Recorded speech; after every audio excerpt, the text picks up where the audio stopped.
Tengah ramai sebuah video aksi anggota DPRD Garut, Jawa Barat mengamuk dan banting mikrofon saat rapat. Hal itu diketahui dalam unggahan Instagram @info_jawa_barat pada Selasa 26 Juli 2022. Dalam keterangan unggahan, diketahui anggota DPRD tersebut dari fraksi PDIP bernama Juju Hartati. Terlihat pada video suasana rapat sedang berlangsung, namun tak lama aksi membanting mic berkali-kali itu pun terjadi.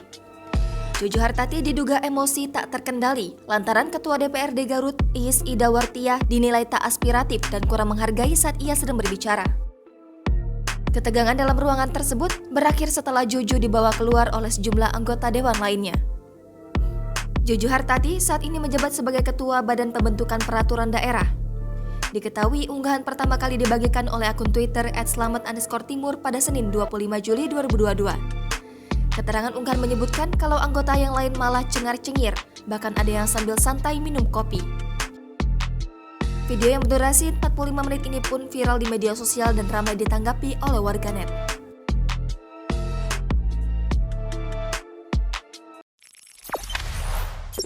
Jangan lupa subscribe, share, komen, dan like ya!